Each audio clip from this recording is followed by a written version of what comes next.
Hello students, आप लोगों का बार वेलकम किया जाता है हमारे सरफेस केमिस्ट्री के इस क्लास में। और हम लोग इस क्लास में बात करने वाले हैं कोलॉइडल सॉल्यूशन के प्यूरिफिकेशन के बारे में। तो देखिए स्टूडेंट, जो हम लोगों ने पिछले क्लास में बात की कि किस तरह से हम लोग कोलॉइडल सॉल्यूशन को बनाते हैं। कोलॉइडल सॉल्यूशन को बनाने के बाद उस कोलॉइडल सॉल्यूशन में बहुत तरह की अशुद्धियाँ यानी इम्प्योरिटीज हो जाती हैं, जैसे कि कुछ इलेक्ट्रोलाइट्स जो हम लोग ऐड कर रहे थे प्रोटेक्टर के रूप में, तो वो इलेक्ट्रोलाइट कुछ ऐड रह जाते हैं उसमें जो कि इम्प्योरिटीज की तरह वर्क करते हैं। As well as non electrolyte कुछ मटेरियल्स ऐड हो जाते हैं उसमें, ऐड रह जाते हैं जो कि किस तरह वर्क करते हैं इम्प्योरिटीज के रूप में। तो ये सारी इम्प्योरिटीज जो हैं उसके कारण हमारा कोलॉइडल सॉल्यूशन इम्प्योर हो जाता है। तो इस इम्प्योर कोलॉइडल सॉल्यूशन को हम लोग डिफरेंट मेथड से प्योर कोलॉइडल सॉल्यूशन में कन्वर्ट कर सकते हैं। तो देखिए, हम लोग आज बात करने वाले हैं प्यूरिफिकेशन ऑफ कोलॉइडल सॉल्यूशन।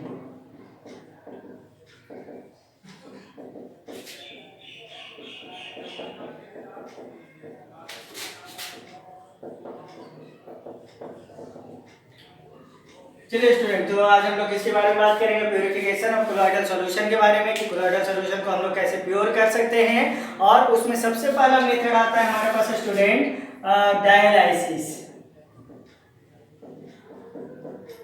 तो वैसे स्टूडेंट जो कि बायोलॉजी सेक्टर से हों या फिर जो क्लास 10 तक एक्सक्रीटरी सिस्टम पढ़े होंगे, उस एक्सक्रीटरी सिस्टम में डायलाइसिस प्रोसेस को पढ़ा होगा आप लोगों ने, जिसको कि हम लोग आर्टिफिशियल एक्सक्रीशन भी कहते हैं। तो डायलाइसिस के प्रोसेस में होता क्या है स्टूडेंट, हम लोग सेमी परमेबल मेम्ब्रेन को यूज करते हैं।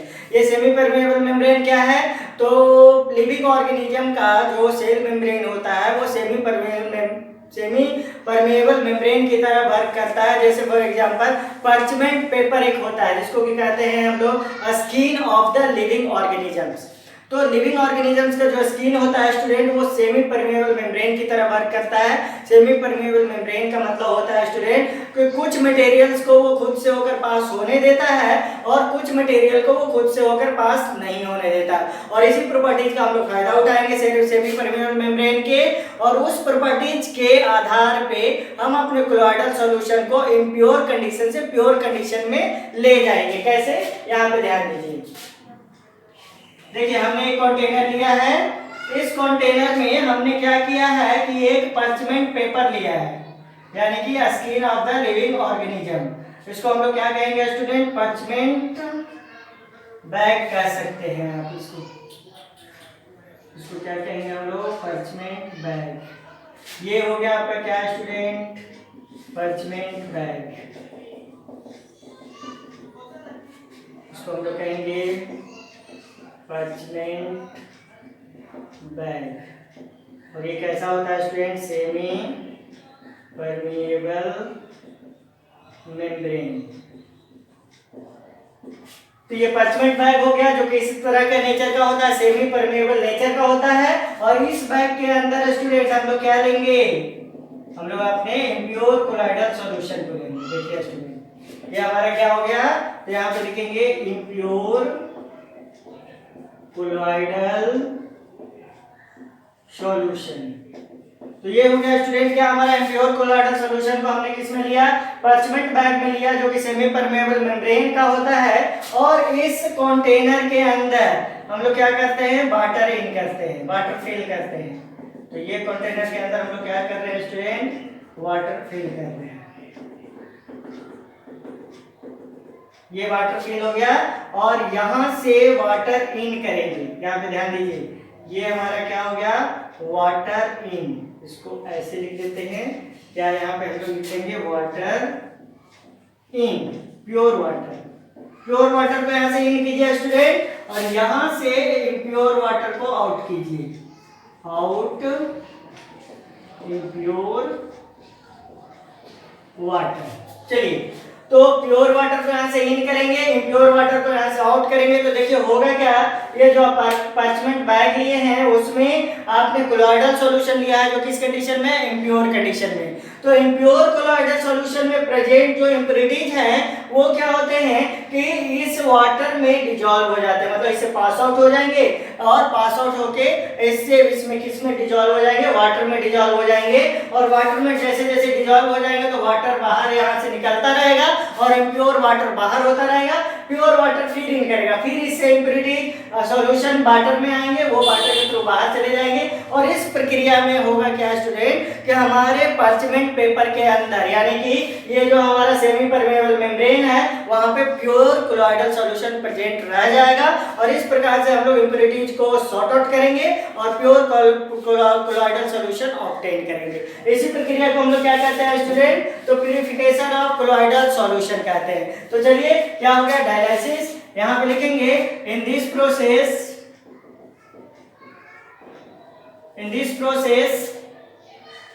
impure colloidal solution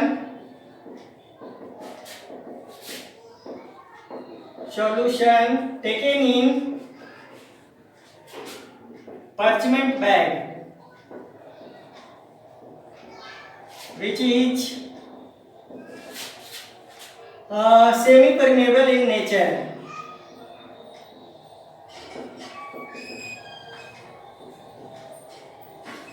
which is semi permeable in nature. तो ये किस नेचर का होगा स्टूडेंट, सेमी परमेबल नेचर का होगा। यहां पे लिखेंगे when water supplied to the container the impurities dissolves in the pure water and colloidal solution stay inside the parchment bag। तो कहां पर चेंज रह जाएगा, inside the parchment bag. By this process, यहाँ पे लिखेंगे by this process colloidal solution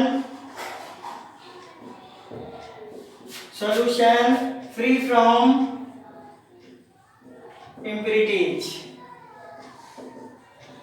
और इसी प्रोसेस को हम लोग क्या कहते हैं स्टूडेंट, डायलिसिस कहते हैं, जिससे कि इम्प्योरिटीज को वाटर में डिसॉल्व करके बाहर कर दिया जाता है और कोलॉइडल सॉल्यूशन प्योर फॉर्म में पार्चमेंट बैग के अंदर प्रेजेंट रह जाता है। तो ये प्रोसेस क्या हो गया हमारा स्टूडेंट, डायलिसिस का प्रोसेस हो गया।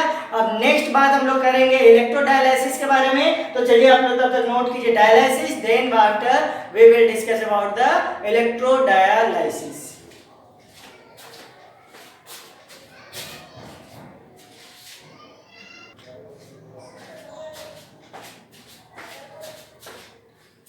तो चलिए स्टूडेंट अब हम लोग बात कर लेते हैं इलेक्ट्रोडायलिसिस के बारे में। इस इलेक्ट्रोडायलिसिस की मदद से हम लोग क्या करते हैं कि वैसे इम्प्योरिटीज को जिससे डायलिसिस की मदद से हम लोग नहीं अलग कर पाते हैं, सेपरेट आउट नहीं कर पाते हैं, उन सारे इम्प्योरिटीज को हम लोग इलेक्ट्रोलाइसिस के प्रोसेस के द्वारा क्या कर पाते हैं, सेपरेट आउट कर पाते हैं। तो ये जो इलेक्ट्रोलाइसिस का प्रोसेस है स्टूडेंट, इलेक्ट्रोडायलिसिस का जो प्रोसेस है उसमें हम लोग डायलिसिस के प्रोसेस को ही अप्लाई करते हैं। बस उसमें करना क्या है, दो इलेक्ट्रोड ऐड कर देना है और उन दोनों इलेक्ट्रोडों को ज्वाइंट कर देना है किससे, बैटरी के थ्रू। और जब हम इलेक्ट्रिसिटी सप्लाई करेंगे तो कोलॉइडल सॉल्यूशन में प्रेजेंट जो हमारे पॉजिटिव आयन और नेगेटिव आयंस होंगे स्टूडेंट, वो पॉजिटिव आयन और नेगेटिव आयन अपोजिट इलेक्ट्रोड के तरफ मूव कर जाएंगे, जिससे क्या हो जाएगा, इम्प्योर कोलॉइडल सॉल्यूशन से pure colloidal solution separate out हो जाएगा। तो कैसे, उसको ध्यान दीजिए यहाँ पे।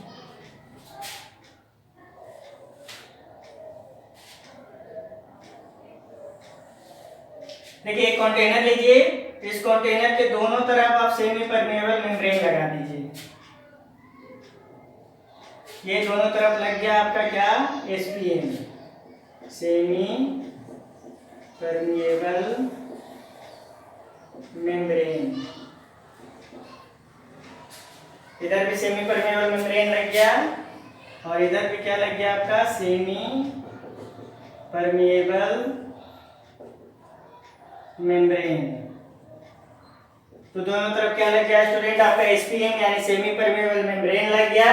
और सेमी परमेबल मेम्ब्रेन लगाने के बाद अब क्या कीजिए, यहाँ से प्योर वाटर इन कीजिए।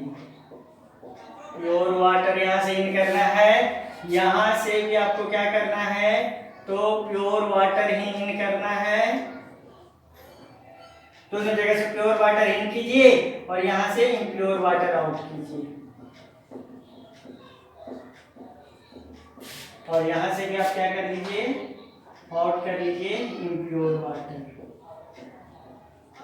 उसके अलावा आप क्या कीजिए स्टूडेंट कि यहाँ पर 2 इलेक्ट्रोड फिक्स कीजिए, एक इलेक्ट्रोड इस साइड में, एक इलेक्ट्रोड इस साइड में, और इस इलेक्ट्रोड को कनेक्ट कर दीजिए आप किसके थ्रू, तो बैटरी के थ्रू।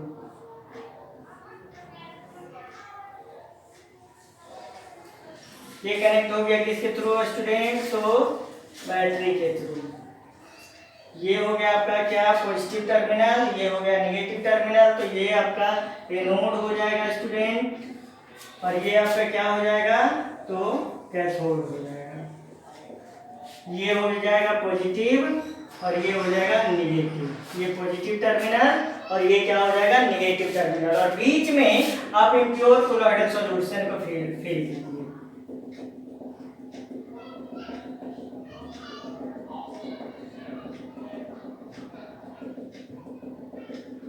ये क्या हो गया student, impure colloidal solution. Impure colloidal solution है स्टूडेंट, इसमें बहुत सारे इम्प्योरिटीज मिक्स हैं और हमारा कोलॉइडल सॉल्यूशन भी मिक्स है। अब देखिए स्टूडेंट, बहुत सारे ऐसे नॉन इलेक्ट्रोलाइट सब्सटेंस जो कि इस सेमी परमेबल मेम्ब्रेन से पास आउट हो सकते हैं, वो वाटर के साथ डिसॉल्व होकर बाहर निकलते रहेंगे। ठीक है, तो डायलिसिस का प्रोसेस है जिसमें कि सेमी परमेबल मेम्ब्रेन से इम्प्योरिटीज बाहर निकलते हैं और वाटर में डिसॉल्व होकर कहाँ चले जाते हैं, बाहर चले जाते हैं। अब इसके बाद स्टूडेंट अगला प्रोसेस आप ध्यान दीजिए कि सपोज कीजिए इसमें जो आपका ये है, क्या कहते हैं, कोलॉइडल सॉल्यूशन है, वो फेरस हाइड्रोक्साइड है यानी फेरिक हाइड्रोक्साइड। तो इसमें सपोज कीजिए कौन सा सॉल्यूशन है, फेरिक हाइड्रोक्साइड सॉल्यूशन है। इस फेरिक हाइड्रोक्साइड सॉल्यूशन को अगर आप डिसोसिएट करेंगे तो ये Fe+3 और 3OH- में डिसोसिएट करेगा, यानी Fe+3 और 3OH- में डिसोसिएट करेगा। अब देखिए स्टूडेंट, जब आप इलेक्ट्रिसिटी सप्लाई करेंगे तो इलेक्ट्रिसिटी सप्लाई करने पर अपोजिट चार्ज आयन जो है वो अपोजिट चार्ज इलेक्ट्रोड पे मूव करेंगे। जैसे देखिए यहाँ पे ये पॉजिटिव टर्मिनल है, यहाँ पे ये नेगेटिव टर्मिनल है, तो ये नेगेटिव टर्मिनल वाला आयन पॉजिटिव टर्मिनल की तरफ चला आएगा और पॉजिटिव टर्मिनल वाला आयन नेगेटिव टर्मिनल की तरफ चला जाएगा। इस तरह से ये आयन इस सेमी परमेबल मेम्ब्रेन से होकर बाहर निकल जाएंगे, जबकि ध्यान दीजिएगा कि बाकी का जो इम्प्योरिटीज है वो इसी के अंदर आ जाएगा, वो नहीं निकल पाएगा। और इस तरह से आपको यहाँ पे क्या मिल जाएगा, प्योर कोलॉइडल सॉल्यूशन मिल जाएगा। तो क्या हो गया स्टूडेंट, इलेक्ट्रिक डायलिसिस में अपोजिट चार्ज का मूवमेंट अपोजिट इलेक्ट्रोड के तरफ होता है, जिसके कारण कोलॉइडल सॉल्यूशन के पार्टिकल्स जो हैं वो सेमी परमेबल मेम्ब्रेन से होते हुए बाहर निकल जाएंगे और बाहर निकल के कहाँ कलेक्ट हो जाएंगे, तो आपके एक ऐसे जगह पे कलेक्ट हो जाएंगे जहाँ पे सिर्फ और सिर्फ प्योर कोलॉइडल सॉल्यूशन कलेक्टेड है। तो चलिए इसके बारे में हम लोग नोट डाउन करेंगे, क्या लिख सकते हैं, in this method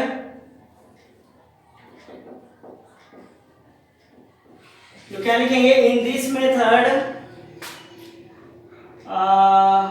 when electricity supplied to the electrodes in the colloidal solution, then opposite charged ions of colloidal solution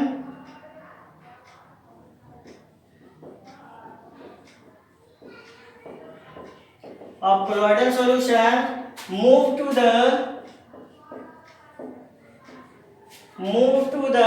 opposite electrodes so that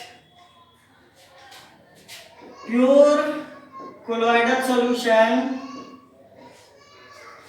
so the pure colloidal solution separated from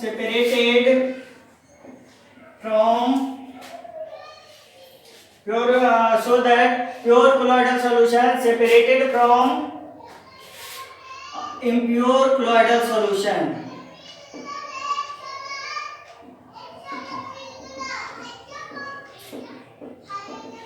This process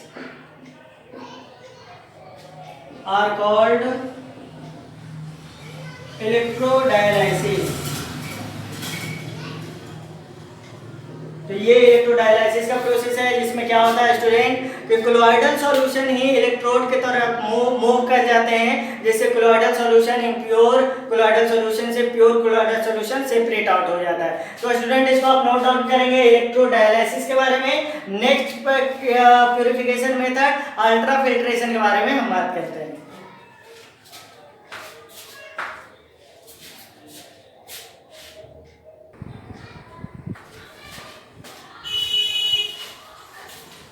तो चलिए student अब आगे हम लोग बात कर लेते हैं थर्ड प्रोसेस के बारे में, जिसको कहते हैं अल्ट्रा फिल्ट्रेशन।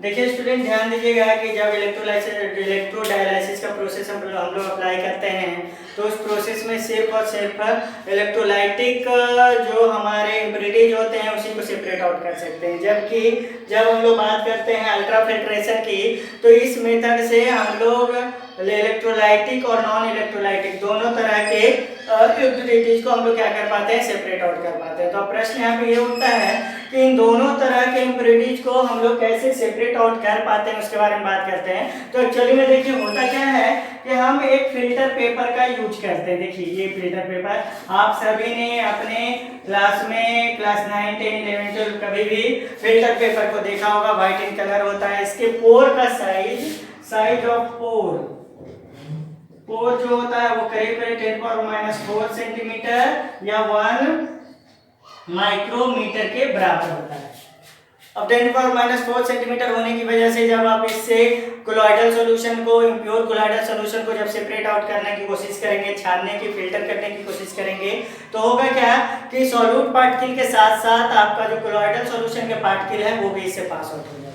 तो इस प्रकार को हम लोग इस फिल्टर पेपर से कोलोइडल सॉल्यूशन को फिल्टर कर ही नहीं पाते हैं। तो अब क्या करते हैं, इस फिल्टर पेपर को हम लोग कुछ सॉल्यूशन में डिप करते हैं। कौन से सॉल्यूशन में? तो वो सॉल्यूशन हो सकता है जिलेटिन सॉल्यूशन। जिलेटिन सॉल्यूशन के अलावा अगर आप बात करें तो जिलेटिन सॉल्यूशन के अलावा क्या हो सकता है, तो आपका एसिटिक एसिड का कोलोडियन सॉल्यूशन होता है, कोलोडियन सॉल्यूशन। तो एसिटिक एसिड कोलोडियन सॉल्यूशन में डालिए, जिलेटिन सॉल्यूशन में जब आप डालते हैं तो इसके जो बिग पोर्स हैं वो काफी हद तक फिल हो जाते हैं, और फिल होने के बाद फिर से इसको हम लोग इसमें डाल देंगे फॉर्मल्डिहाइड में। जब आप इसको फॉर्मल्डिहाइड में डालिएगा तो ये फिर से टाइट हो जाएगा यानी कड़ा हो जाएगा।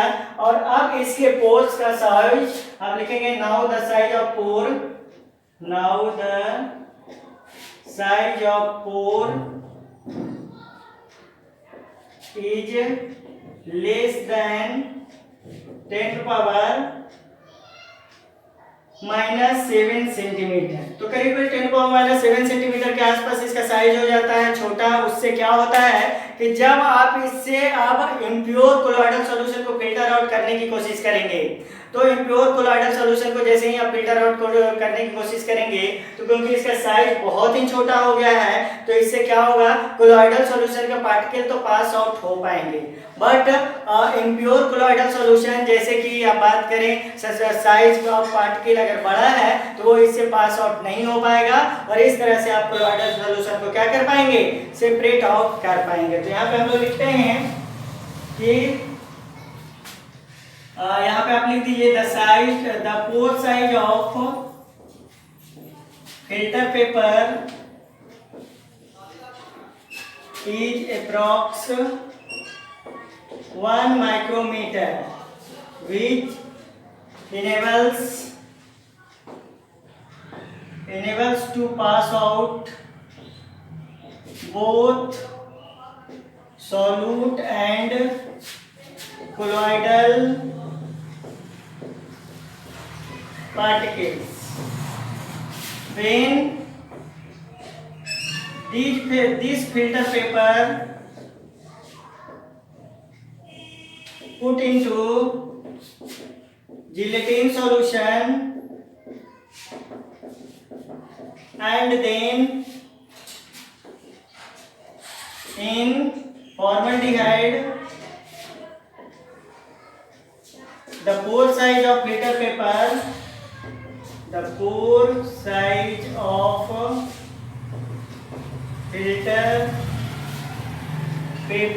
is less than 10 to the power minus 4 centimeter. So when filter the impure colloidal solution,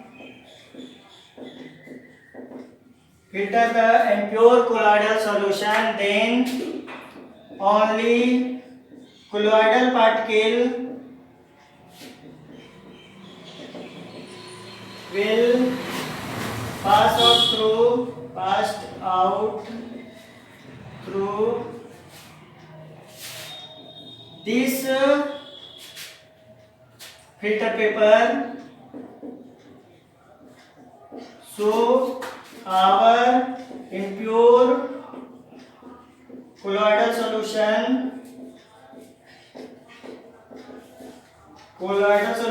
will be pure. तो इस प्रक्रिया से हम लोग क्या कर सकते हैं स्टूडेंट, कोलॉइडल सॉल्यूशन को प्योर कर सकते हैं. तो हम लोगों ने प्योरिफिकेशन के 3 मेथड को पढ़ा. पहला हम लोगों ने डायलाइसिस के बारे में जाना, दूसरा हम लोगों ने इलेक्ट्रोडायलाइसिस के बारे में जाना और तीसरा हम लोगों ने अल्ट्रा फिल्ट्रेशन के बारे में जाना. तो चलिए स्टूडेंट आप लोग अल्ट्रा फिल्ट्रेशन तक नोट डाउन कीजिए. नेक्स्ट में बात हम लोग करते हैं properties of colloidal solutions particles.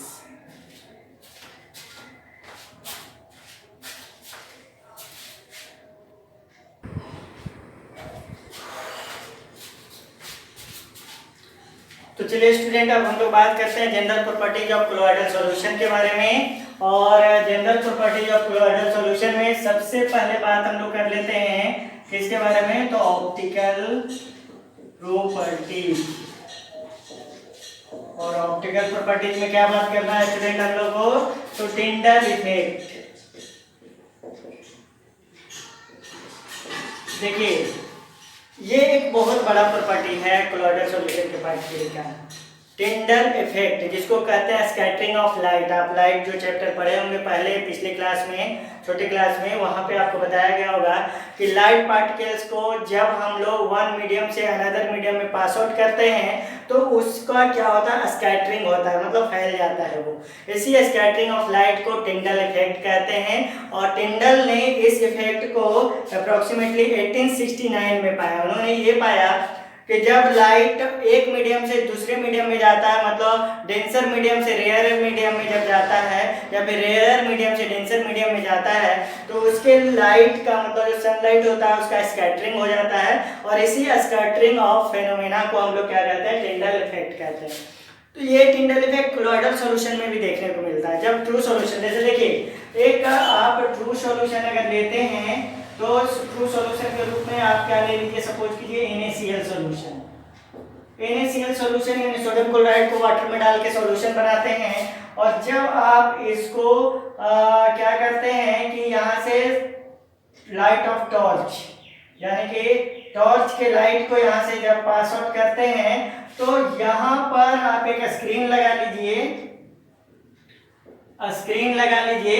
तो इस स्क्रीन पे आपको ये टॉर्च का लाइट यहाँ पे मिलता है. परंतु जब आप सोडियम क्लोराइड सॉल्यूशन में इस टॉर्च लाइट को विजुअल करना चाहते हैं, देखना चाहते हैं, तो वो आपको नजर नहीं आता है. तो क्यों नजर नहीं आता स्टूडेंट, क्योंकि टॉर्च के लाइट से निकले हुए लाइट का जो वेवलेंथ होता है उसका साइज ट्रू सॉल्यूशन में प्रेजेंट पार्टिकल के साइज से क्या होता है, बड़ा होता है, यानी कि सॉल्यूशन में प्रेजेंट पार्टिकल का साइज उसके वेवलेंथ के साइज से छोटा होता है, जिसकी वजह से क्या होता है कि लाइट के वेवलेंथ को ये स्कैटर्ड नहीं कर पाता, और जब स्कैटरिंग का फेनोमेना नहीं होगा तो हमारी आंखों तक ये लाइट नहीं पहुंच पाता है। मान लीजिए आप यहाँ से देख रहे हैं, यहाँ से आप सपोज कीजिए कि देख रहे हैं और आपकी आंखों तक ये लाइट स्कैटर्ड होके नहीं पहुंच पाया, इसलिए आप इस ट्रू सॉल्यूशन से इस लाइट के पथ को नहीं देख पाते। परंतु ध्यान दीजिए, आप एक अनदर सॉल्यूशन लेते हैं। कौन सा सॉल्यूशन? तो मिल्क ले लीजिए। अब मिल्क को इसमें फिल कर दीजिए। मिल्क को फिल करने के बाद फिर से आप एक टॉर्च बनाइए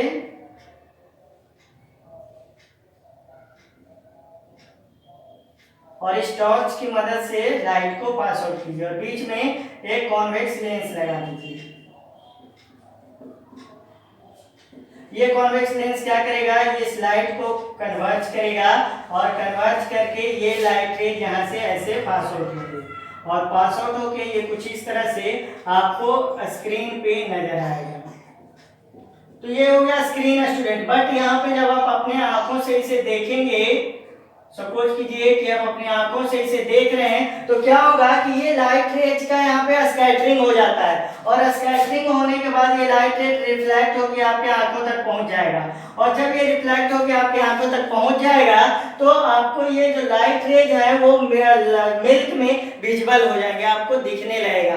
तो ये क्यों दिखने लगा? क्योंकि लाइट का स्कैटरिंग हो गया और उसका लाइट का यहाँ पे फैलाव हो गया, जिसके कारण हम इसे देख पाने में सक्षम हो गए। तो यह स्कैटरिंग हुआ क्यों? तो ध्यान रखना है, मिल्क के पार्टिकल का साइज, पार्टिकल साइज जो होता है वो अप्रोक्सीमेटली 10⁻⁵ टू 10⁻⁷ सेंटीमीटर के बीच होता है, यानी कि 10⁻⁷ नैनोमीटर से लेकर 10⁻⁹ नैनोमीटर के बीच होता है, जिसकी वजह से होगा क्या स्टूडेंट कि ये लाइट के वेवलेंथ को यानी कि ये रिफ्लेक्ट कर देगा, यानी कि लाइट के वेवलेंथ से इसका पार्टिकल का साइज बड़ा हो गया, इसकी वजह से लाइट के वेवलेंथ को ये रिफ्लेक्ट कर देगा और रिफ्लेक्ट करने के बाद ये रिफ्लेक्शन ऑफ लाइट आपकी आंखों तक पहुंचेगा, जिसकी वजह से लाइट का विजुअल मतलब लाइट का पथ जो है वो मिल्क के अंदर आपको विजिबल हो जाएगा, दिख जाएगा। इसी फेनोमेनन को हम लोग क्या कहते हैं? टिंडल इफेक्ट कहते हैं। और ध्यान रखिएगा, अगर आपके पास दो सॉल्यूशन है, एक सॉल्यूशन ट्रू सॉल्यूशन है और दूसरा कोलॉइडल सॉल्यूशन है, तो आप इसी टिंडल इफेक्ट को ऑप्टिकल प्रॉपर्टीज के आधार पर फिजिकल तौर पे ये बता पाते हैं कि कौन सा ट्रू सॉल्यूशन है और कौन सा कोलॉइडल सॉल्यूशन है। तो ट्रू सॉल्यूशन और कोलॉइडल सॉल्यूशन को सेपरेट आउट करना, डिस्टिंग्विश करने का यह एक बेस्ट मेथड है कि आप क्या कीजिए, ट्रू सॉल्यूशन और कोलॉइडल सॉल्यूशन से लाइट पास आउट कीजिए, क्योंकि आंख से आप देखने की कोशिश कीजिएगा नेक्ड आई से तो आपको नहीं दिखेगा, आपको लगेगा कि दोनों एक ही तरह का सॉल्यूशन है। बट जब आप लाइट पास आउट करते हैं तो कोलॉइडल सॉल्यूशन जो होगा वो लाइट को स्कैटर्ड कर देगा, जबकि ट्रू सॉल्यूशन जो होगा वो लाइट को स्कैटर्ड नहीं करेगा। और इस आधार पे आप जान पाएंगे कि कौन सा ट्रू सॉल्यूशन और कौन सा कोलॉइडल सॉल्यूशन है। तो चलिए स्टूडेंट, इसको हम लोग लिखते हैं इन 1869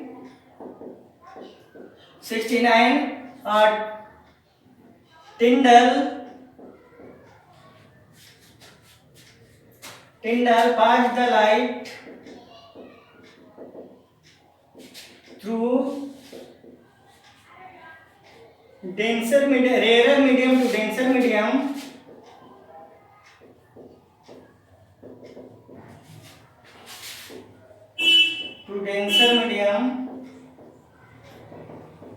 and find that light rays will scattered. This phenomena is called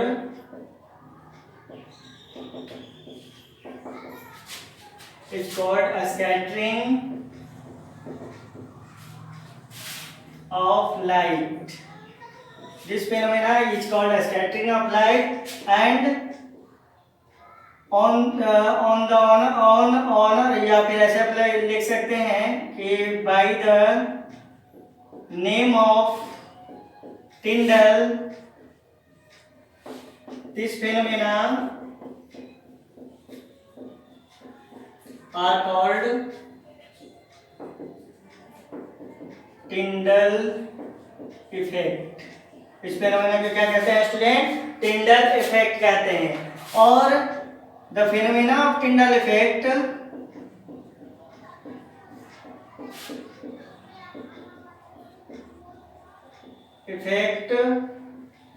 also show in colloidal solution because the particle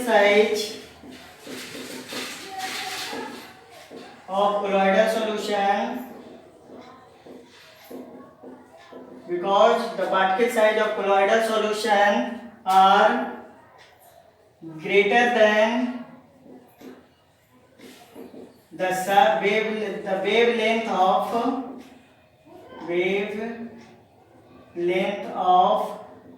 light।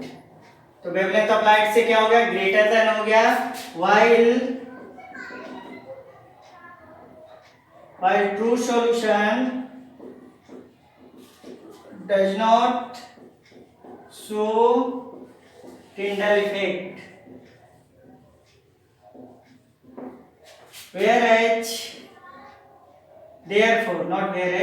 therefore we can distinguish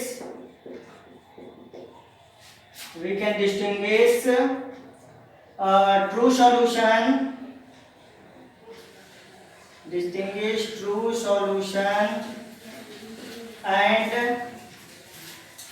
colloidal solution by this Tyndall effect. तो इस प्रकार से हम लोग ट्रू सॉल्यूशन और colloidal solution को क्या कर सकते हैं? सेपरेट आउट कर सकते हैं। किससे? लाइट पास करके। अगर लाइट स्कैटर्ड कर गया तो वो हमारा कोलॉइडल सॉल्यूशन, और लाइट स्कैटर्ड नहीं किया तो वो कौन सा सॉल्यूशन? True solution. तो चलिए स्टूडेंट इसको नोट डाउन कीजिए। इसके बाद हम लोग नेक्स्ट प्रॉपर्टी के बारे में बात करते हैं।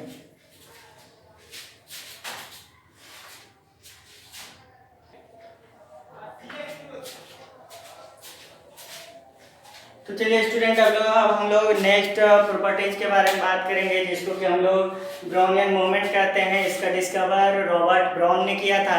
उन्होंने पॉलन ग्रेन को वाटर में डिजॉल्व करके उसको अल्ट्रा माइक्रोस्कोप के साथ देखने की कोशिश की थी। मतलब कि with the help of ultra microscope वो उसे देख रहे थे movement of pollen inside the water.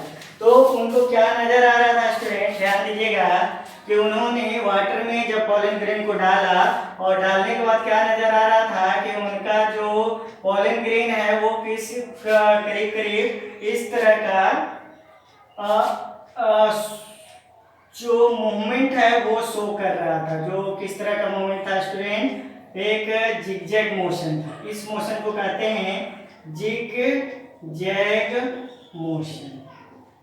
तो ये अल्ट्रा माइक्रोस्कोप की मदद से जब रॉबर्ट ब्राउन देखने की कोशिश कर रहे थे तो ये जो पार्टिकल्स थे वो पार्टिकल्स कंटिन्यू मूवमेंट कर रहे थे, और कंटिन्यू मूवमेंट करने का जो डायरेक्शन था स्टूडेंट वो अनडायरेक्शनल था। अनडायरेक्शनल कहने का मतलब एकदम जिगजैग, कभी इधर कभी उधर कभी उधर कभी उधर, जिधर चाहे उधर घूम रहे थे।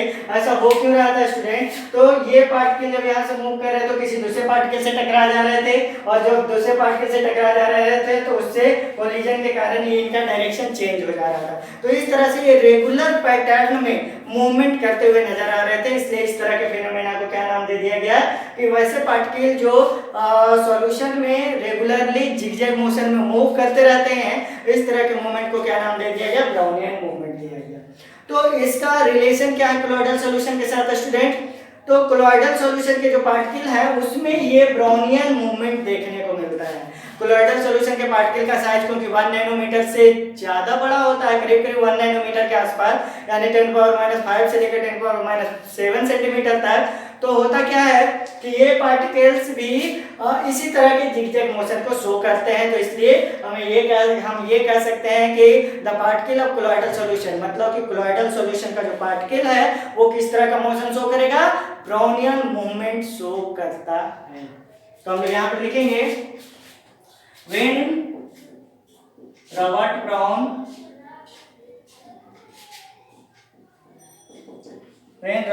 Brown put some pollen grain inside water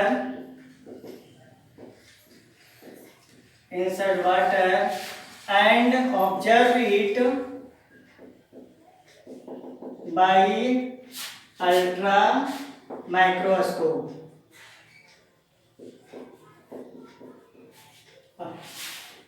He found that the particles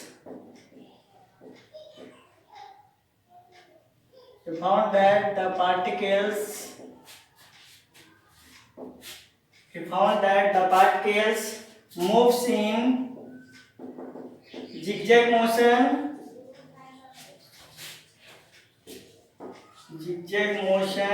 continuously due to collide with each other.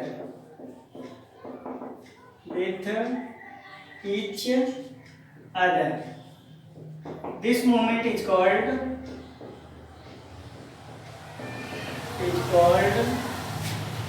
Brownian movement.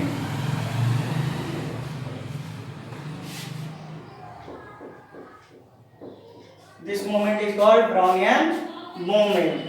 और यहाँ पे लिखेंगे कि in colloidal solution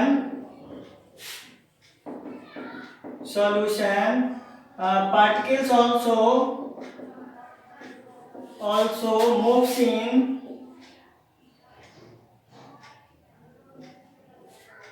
moves in zigzag path and show Brownian movement.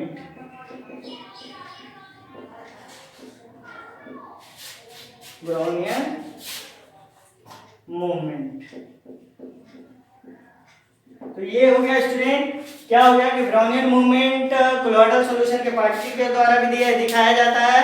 अतः ये क्या हो गया आपका एक प्रॉपर्टी हो गया किसका, कोलॉइडल सॉल्यूशन के प्रॉपर्टी में ब्राउनियन मूवमेंट भी आता है। तो चलिए स्टूडेंट इसको नोट डाउन कीजिए।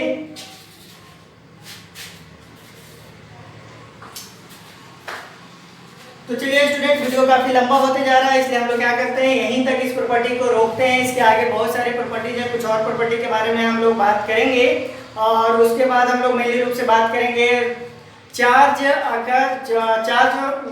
फाउंड ऑन या charge present on the particles of colloidal solution. Colloidal solution के पार्टिकल के ऊपर किस तरह से चार्ज का फॉर्मेशन होता है, किस तरह से उसका कोगुलेशन होता है, किस तरह से कोलॉइडल सॉल्यूशन के जो पार्टिकल्स हैं वो पार्टिकल एक दूसरे से सेपरेट आउट हो पाते हैं। तो इन सारे प्रोसेस को हम लोग नेक्स्ट क्लास में डिस्कस करेंगे। और स्टूडेंट एक चीज और कहना है आप लोगों को कि जितने भी स्टूडेंट्स हैं जो इस वीडियो को देखते हैं वो वीडियो को प्लीज लाइक कीजिएगा, क्योंकि आपके लाइक करने से मुझे ये समझ में आएगा कि आपके द्वारा लाइक किया गया, दैट मीन्स कि आपने इस वीडियो को देखा, और हम ये समझ पाएंगे कि हमारे जितने भी स्टूडेंट्स हैं वो इस वीडियो को देख पा रहे हैं, उससे बेनिफिटेड हो पा रहे हैं। अगर आप देख ही नहीं पाएंगे, बेनिफिटेड हो ही नहीं पाएंगे तो मेरा वीडियो बनाने का कोई मकसद नहीं रह जाएगा। अतः स्टूडेंट आप लोगों से काइंडली रिक्वेस्ट है कि आप लोग सारे स्टूडेंट जो भी इस वीडियो को देखते हैं इस वीडियो को जरूर लाइक करें, ताकि आपके लाइक को देखकर हम समझ पाए कि हाँ आपने हमारे वीडियो को देखा और आप इससे बेनिफिटेड हुए। एज वेल एज अगर किसी तरह का कोई भी कंफ्यूजन आपको है तो आप कमेंट बॉक्स में जाकर उसको टाइप कर सकते हैं, उसका रिप्लाई आपको किया जाएगा। ओके स्टूडेंट, बहुत बहुत धन्यवाद आपको, very very warm thanksful to you कि आपने इतना सब्र के साथ हमारे वीडियो को देखा। Okay student.